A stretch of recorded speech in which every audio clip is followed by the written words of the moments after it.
Hello and welcome. My name is Aaron Stein, Director of the Middle East Program at the Foreign Policy Research Institute in Philadelphia, and you are listening to the Middle East Brief, a podcast focused on developments in the Middle East and why they matter for U.S. foreign policy. Be sure to subscribe to the Middle East Brief on iTunes and Spotify, and sign up to receive FPRI's Weekly Insights newsletter, where a link to the show will be delivered every 2 weeks straight to your inbox at www.fpri.org. Hello and welcome. On today's episode of the Middle East Brief, we're going to be talking to Nada Bakos, who is a Senior Fellow at the Foreign Policy Research Institute, and my colleague Mike Noonan's National Security Program, and also the author of The Targeter, a new book, and I think you're making the rounds talking about it all over the place. So welcome to the show. Thank you. Thanks for having me. Yeah, it's really nice to have you on because you were sort of at the forefront of, I guess, the ISIS phenomenon.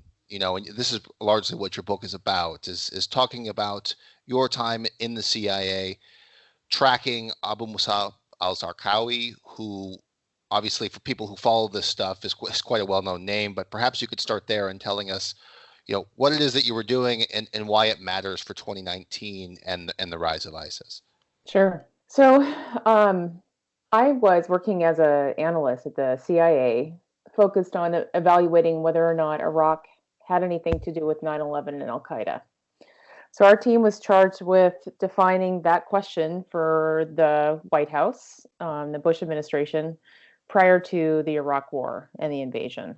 We had found that Iraq did not have an operational relationship with Al-Qaeda and did not have knowledge of and operational interest in the attacks on 9/11. And all of that was communicated to the White House, Pentagon, and Congress. As we all know how this played out, that was one of the premises for the Iraq War, was this person inside of Iraq, whose name was Abu Musab al-Zarqawi, was tangentially tied to Al-Qaeda, as the administration described it. And really what this relationship was he was another jihadist that had been co-located in his own training camp in Herat, Afghanistan in the late 90s. He knew Saif al-Adil, who was a senior operator in Al-Qaeda, never joined Al-Qaeda. Bin Laden didn't want him. And Zarqawi at the time was really just focused on the Jordanian kingdom where he grew up and trying to attack targets there within the kingdom. So there was not an operational relationship between Zarqawi and Al-Qaeda. But that's what they were building their case around. Yeah, and it's interesting because, at the outset, sort of as it becomes clear that military action is clear against Iraq, Zarqawi actually moves from Afghanistan into just sort of the far reaches of Iraqi Kurdistan and links up with Ansar al-Islam. And I think you talk about in the book, it's like how that becomes sort of the key node under which that operational link is at least ostensibly made by the administration to help underpin one of the prongs of the war. Right, exactly. So after our information was communicated to the White House, Colin Powell made a speech, the famous speech in front of the UN, that referred to Zarqawi. And this is the first time that Zarqawi's name was really used on a global stage. Prior to that, he was just a no one. He grew up in Jordan, was a thug for most of his life, became radicalized when he was in one of his stints in prison. He had met a cleric that had embraced the extremist version of Islam, and that set him on his path to embracing that extremist ideology and then building his own terrorist network. Yeah, and I think that's important to begin to sort of talk about, because one of the things that you talk about is after the invasion, sort of the collapse of the internal Iraqi state with the invasion and the problems and reestablishing basic modes of governance after the U.S.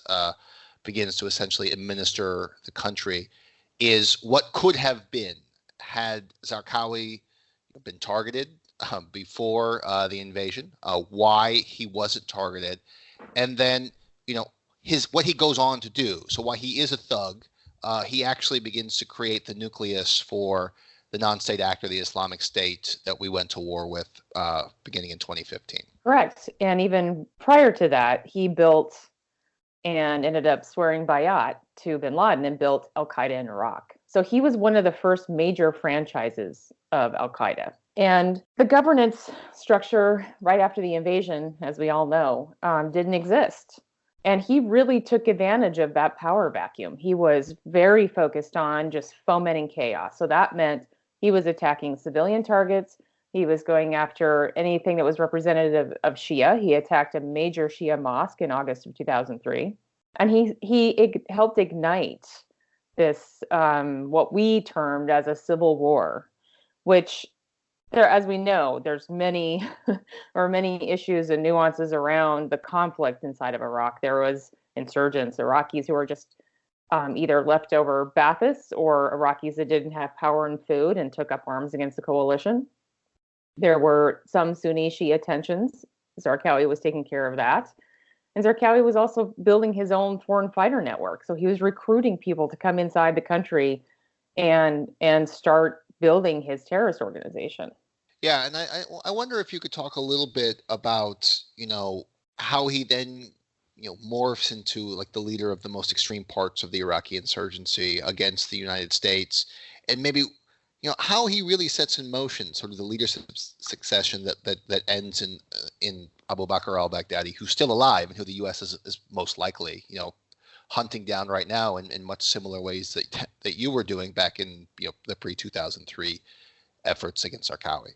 Right. So Zarqawi had been building this network. He had been pulling out of the Levant, out of the Sahel in North Africa. He had been even recruiting out of Chechnya. He had a broad network because he wasn't really functioning as a hierarchical structure like Al-Qaeda does traditionally at first. So he really was empowering his employees as a boss. He was saying, come and join my organization. This is a pretty flat organization. I'll empower you to do what you need to do. And he continued to operate in that way, largely even under the banner of Al-Qaeda after he joined Al-Qaeda in 2004 or 2005. He really just continued to operate that way. So he had operational cell leaders all throughout Iraq. He had external cell leaders that were operating in Syria, Turkey, and other places around the world, trying to build up a network in Europe. So he was a different kind of boss than bin Laden had been, with the really covert nature and the hierarchical structure and the command and control. Zarqawi was spreading that power base out. And so he was helping groom people like Abu Bakr al-Baghdadi, who we know had embraced his own radicalism prior to even the invasion. But Zarqawi really just focused on building his bench so that he could distribute this network and build his own terrorist organization. He had been fighting with Al-Qaeda Central since the very beginning about what his operations would look like. They didn't want him to attack the Shia and civilians, but he continued to do that anyway. Yeah, and I think that's a good place, to talk about how, at least for those of us on the outside, we've since learned more from around this time, is that there was some fundamental tensions between Zarqawi and bin Laden as they were sending letters back to one another about operations in Iraq. And some of those tensions, you can sort of see playing out within Syria. If you move forward, we can talk about this in Iraq pre-2011, and then you can talk about Syria post-2011, about how it is that a group like Islamic State, or sort of this branch off of the Al-Qaeda network, should operate, particularly against Shia minorities, and how it should conduct itself versus sort of the bin Laden idea of trying to co-opt more people. Right. So because of the way that ISIS, we know how it had been structured, really at the height of their territorial capture and their caliphate, they have started to franchise also, but they were operating as a quasi-government, so they're much more overt. Even than Zarqawi was. They were telegraphing what their plans, intentions, and operations through their propaganda, in addition to, videos that they're putting out, all the media material based on their operations they conducted. We had a much broader insight into the organization as it was functioning as a caliphate. When you look at ISIS today, they are kind of folding back into the same operational structure.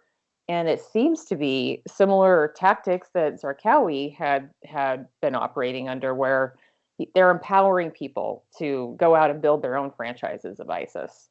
Part of what I think is so important about understanding and knowing how Zarqawi operated is to be able to dismantle ISIS as it is functioning today. Yeah, and that's where I'm trying to was trying to take the conversation is so like the in the current war against Islamic State, the focus of American military operations has shifted from direct, from basically from enabling local proxies to make territorial gains into ensuring that those local proxies don't lose those territorial gains to what is assumed to be a nascent ISIS insurgency against those groups, in this case being majority Kurdish. So how does this factor into maybe the lessons that we've learned from when after the U.S. killed Zarqawi, I believe it was in 2006, and then sort of at the height of American gains in Iraq, probably around 2009, against his network and trying to tamp down the insurgency, and maybe what this tells us about what the future of the American presence in Syria will look like? We can extrapolate a lot, even from a broader perspective, where we focus so much, especially from a media perspective, on the leadership of these organizations. If we kill this one leader, therefore this organization is dismantled. And we know from experience that that is not usually the case, and it's typically not as impactful as we had hoped. Al-Qaeda is still viable. It looks like they're trying to rebuild and strengthen underneath bin Laden's son, who has, a much bigger media leadership presence than Zawahiri. I think from a broader perspective, the ideology alone continues to exist, and the United States cannot mistake these leadership removals, these territorial, we then take back the territory from these organizations and pretend that we've then solved the problem, because that is never the case, as we're finding. Extremism, it's still attracting the followers. So I think looking at how ISIS could be dismantled and pursued today is very similar to how we've been going after Al-Qaeda and even Zarqawi's network, because they're having to function much more covertly than they did inside of their own caliphate. They're not being able to telegraph everything because they're much more vulnerable at this point. So we have to look at their nodes of vulnerability and make sure that we're disrupting their operations. But from a broader perspective, as we all know, to go after the radicalization that attracts people to these organizations is a much broader strategic effort that I don't see us globally and as a country really engaging in and taking seriously at this point.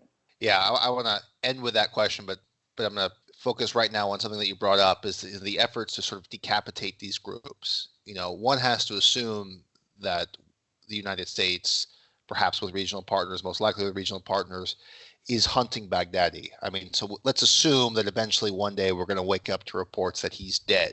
How does the organization continue to function afterwards? What has been your experience within that about the effectiveness of decapitation strikes and how the group may react to that? That's a good question, because I don't know that we have enough of an understanding about what his bench looks like. Who is his successor? Who is he grooming to take over the organization? And I think that's still kind of it's a blind spot, at least for us standing from the outside. The intelligence community might have a better insight on that than we do, which they probably do at this point. But they could either pull somebody up that he had been grooming, but they're not going to have name recognition like he does, so that's going to be difficult. Or they iterate and become a different kind of organization, or they fold back into Al-Qaeda Central and just become a franchise. I don't think ISIS writ large is going to go away.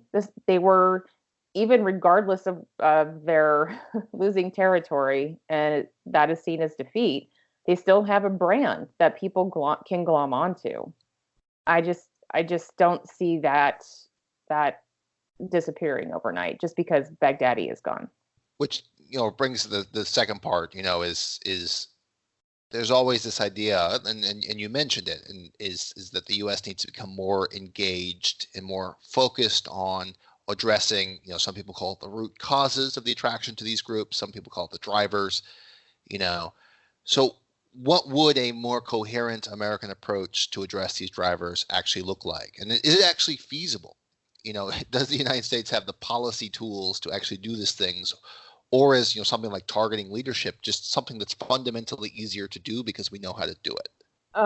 we would have to build a response, right? We don't have one canned and ready to go. It's going to require diplomacy to work with allies and adversaries in that region. It's going to require a broader understanding and acceptance of extremism overall. That means not just Islamic extremism, but we're talking about white supremacy, white nationalists, any other type of extremism, because these are all very similar in that they attract and function under common shared behaviors. I think some of this is regional dynamics, some of it's country dynamics. If people are living in poverty without resources, they have to resort to doing what they can for their family. And we saw that with the insurgency inside of Iraq. If you don't have electricity and food and your kids have nowhere to go, you're going to resort to extreme measures. We just have to be able to acknowledge that. Anytime we engage in any kind of conflict around the world, that has to be part of our calculus. And I rarely see that happening. Yeah, I mean, it certainly seems like in the northeast of Syria, where the focus of the Syrian aspect of the war against ISIS, Iraq's a little bit different. It's been a hallmark of the U.S. government to try and keep down to a minimum reconstruction aid, as part of this campaign to try and prop locals up to do things on their own. I mean, we're going to see whether or not that's more effective than the large scale, as compared to the large scale efforts that took place in Iraq. I mean, I think the book is still being written on that, but my guess is it will probably fail in that it's very difficult to stop insurgents from returning in poorly governed spaces. Yeah, I agree. I don't think that the way that we've approached trying to rebuild some of these efforts has been hugely successful.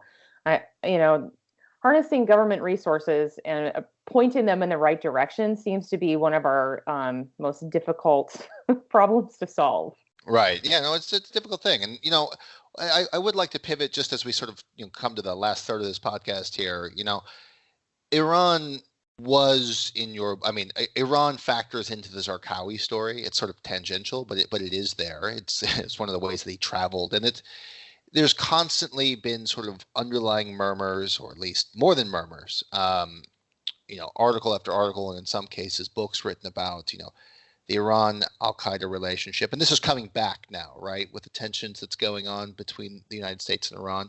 I was wondering if you could just talk a little bit about that, about what you found when you were doing your analysis inside the government, and perhaps extrapolate a little bit into the current environment. Oh, there are so many parallels at this point. It's kind of disturbing. It's like Iraq didn't happen. Right.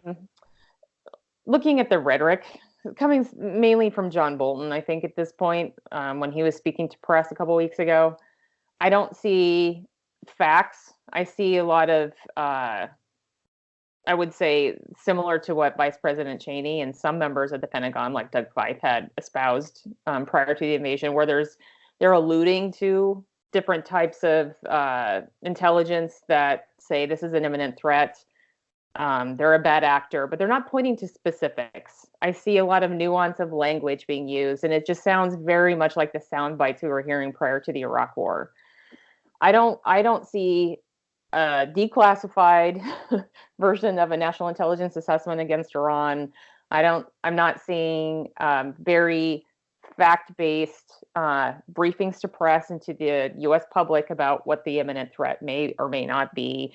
I do see a lot of escalation of rhetoric between the two countries, a lot of military posturing. So while it's in parallel, kind of on our side of the situation, where we're engaging in this kind of rhetoric and nuanced language, this escalation that's happening between the two countries is very different than what we were dealing with Iraq, because Iraq wasn't in that kind of powerful position to do these types of measures. I think if we think Iraq was difficult and we're still engaged in that region because of Iraq, I think Iran adds a whole different layer of problems on top of that if we engage in any kind of military action. And I really think this administration is not communicating that at all to the American public. Yeah, I think so. And, one of the things that came out, I believe it was in congressional testimony Alyssa Slotkin brought up the AUMF, and it's that Iran Al Qaeda relationship that there is some stuff there that perhaps is worth fleshing out. But whether or not, because of that, there wouldn't need congressional authority to launch those strikes. Right. I mean, using the AUMF, which was designed to go after Al Qaeda and those that conducted the 9/11 attacks, this is a big extrapolation to use it then against Iran. If we were really serious about Iran harboring Al Qaeda, we would have dealt with this in 2002, 2003, when we discovered that they were using it to transit. They were holding them in safe houses. If that really is our main concern, this is old news. That's using the AUMF to draw on military action inside of Iran. That's a big leap to me. That just means every time a jihadist group has a new iteration of itself and it somehow was tangentially tied back to Al Qaeda, we get to use this then as the precedent. And I think that is so completely short-sighted. Congress should be the only body that can declare war on another country. This is a state actor. Iran is a government. This has nothing to do with 9/11. I can't even imagine how they can justify, from a legal perspective, how they can use the AUMF to do this. Yeah, I think maybe for listeners, before we pivot to the end, we could just say that Al Qaeda transited. Correct me if I'm wrong, and members of Al Qaeda that fled the U.S. invasion of Afghanistan were held in Iranian safe houses. I call them they're more like they were placed under house arrest. Exactly. Including bin Laden's son and many of his wives. And that sort of is the nucleus for this. Is that more or less accurate? Right. And again, this is old information. The United States government has known this for a long time. Yeah. And it's not like they were walking around. They were under house arrest. Although, one can take that for whatever it's worth. As we pivot to the end here, is there anything, so we are currently in this current iteration of the beat back of the physical caliphate, as we just mentioned, the Iran tensions, projecting forward, why, based upon lessons learned from 2003, stuff that you talk about in your book, where do you think this is going? And obviously that's a difficult and loaded question because, prediction is folly. What policy recommendations do you have, and or at least maybe broad macro policy observations that you have, and why this all matters for the United States? I would say I don't see the president using the same rhetoric that some members of his cabinet are as far as engaging in a war with Iran. He is, just like he did with Kim Jong-un, playing on the power strength of rhetoric and how he uses Twitter. I think he's miscalculating the fact that Iran is not going to respond like Kim Jong-un. They're not going to engage in that game. This is going to make them much more stalwart. They have agency that they're trying to protect as well. They don't function like North Korea. So I think he's miscalculating that piece. He doesn't seem to want to engage in conflict because I think he probably has a pretty good idea this is going to mire him down into an action it's going to be hard to extract himself from. And he's looking at the re-election ahead. He wants to be reelected.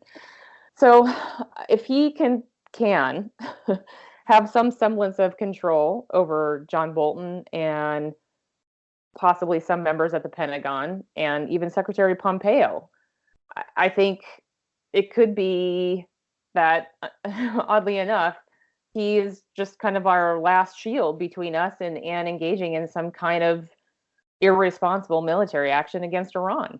And maybe just about the future of the Islamic State. I predict a return to rural insurgency. It's what the literature tells us. But maybe you have different ideas, or well, inside of Iraq and Iran, is that what? Inside of Iraq and Syria. Yeah. We're already seeing their rebuild outside of Baghdad, so right. They haven't given up even there, and that's probably their largest still territory that they can try to control, their largest population of their organization, until they really are able to find another safe haven. I think that Iraq is going to be dealing with this for some time, in addition to Syria. So, I mean, clearly there'll be a lot left for people like you and me to study and follow in the news as we pay attention to this region and threats emanating from it. With that, Nada, thank you for coming on the show. I appreciated the chat. Thank you for having me. And for everybody who's listening, who's more interested in finding out more about all this, you can check out Nada's book, The Targeter, My Life in the CIA, on the Hunt for the Godfather of ISIS. So with that, thank you everybody for listening.